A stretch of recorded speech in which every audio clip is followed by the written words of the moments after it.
sociology, much like us, was not simply born from the act of naming, significant as that was for our identity. It did not arise solely from its etymology, which combines science, logos, and being together, socius, a concept attributed to the French thinker Auguste Comte, through the true origins traces back to Emmanuel Joseph Sieyès.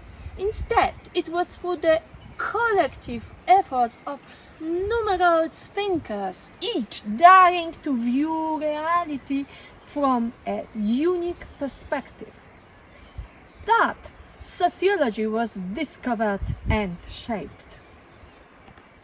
Let us join these adventurers on a journey, step by step, to uncover what defines the sociological path. This path is not just a trait to be followed, but the result of the relentless endeavors of countless pioneers. These early explorers, not yet known as sociologists, were the trailblazers, laying the foundational stones of what would become the path of sociology. Armed with unique tools and perspectives, each pioneer placed markers not merely to guide those who would follow, but to inspire continuous discovery. These markers are not final destinations, but rather invitations whispering, "Here lies something worthy of discovery." Instead of dividing this journey into stages, our aim is to understand how the path was established, how these trackers revealed it, and what intrigued them. Meet our path's inaugural tracker, Tunisian social theorist Ibn Khaldun, as he ventured through the early terrains of the sociological landscape. He unveiled asabiyya, which translates to social cohesion, like a botanist revealing the root system that sustains a tree. Ibn Khaldun exposed the foundational elements that unify societies, navigating them through a group dynamics of conflict and nurturing solidarity. Amid the tumult of the English Civil War, Thomas Hobbes found himself navigating the dark, foreboding valleys where the state of nature loomed with constant danger. Hobbes, akin to a wise explorer braving the elements, proposed the Leviathan, a central authority, as a powerful, unifying force essential for survival and the restoration of order, much like a sturdy shelter in a storm. Following the paths Hobbes blazed, John Locke delved deeper, proposing that not all shelters provide equal protection. Some could become prisons.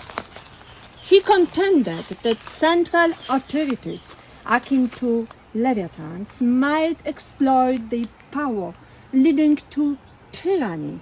Locke threw the lifebuoy, proposing a system where government power is limited and individual rights are paramount, envisaging a balanced ecosystem where freedom and rights flourish without coercion.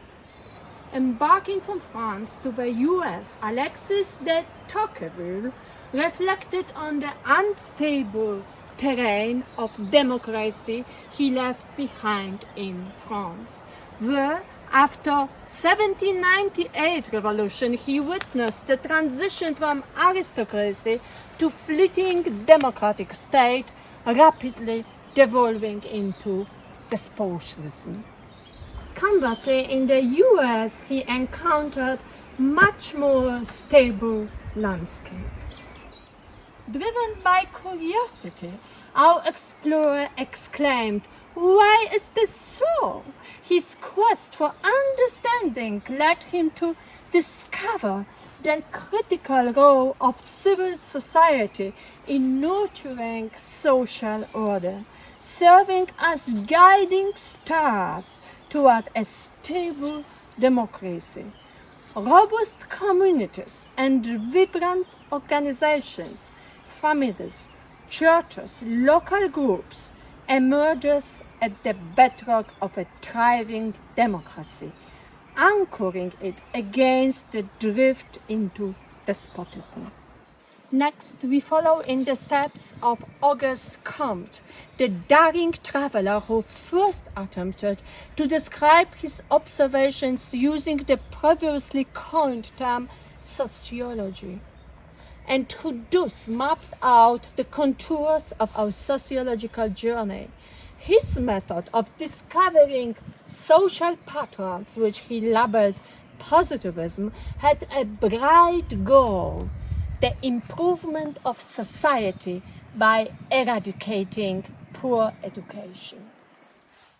With such a hopeful objective, the path to discovery became more engaging and clear. Yet, this journey would have remained fragmented without the woman who wove the threads of understanding between explorers. Among them, Harriet Martineau emerged as both a bridge builder, translator, and a trailblazing sociologist. She skillfully navigated the dense foliage of sociological thought, bringing Comte's writings to the English-speaking world.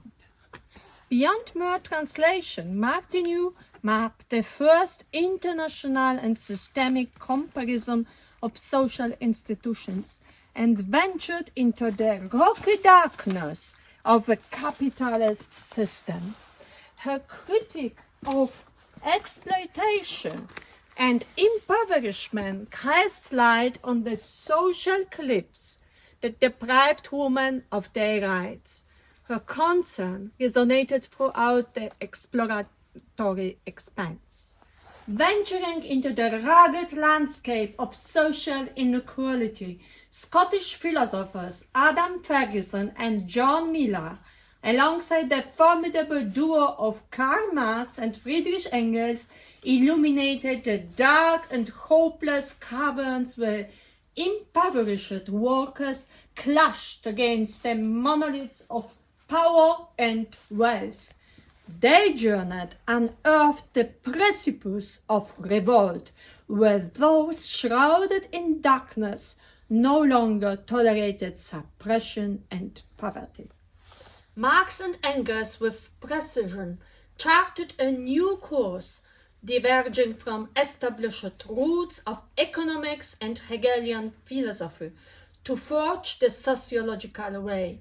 This way illuminated how material conditions and economic systems shape society, defining a path that sought not just to understand the world, but to change it. On a path less traveled, Charles Darwin, with a magnifying glass in hand and his gaze inherently focused on the natural path, plumbed the depth of nature's sociology. He illuminated how societies akin to diverse species of the wild evolve and adapt in the unyielding quest for survival. Darwin's acute observation laid the foundation for understanding social progress as the very embodiment of the survival of the fittest.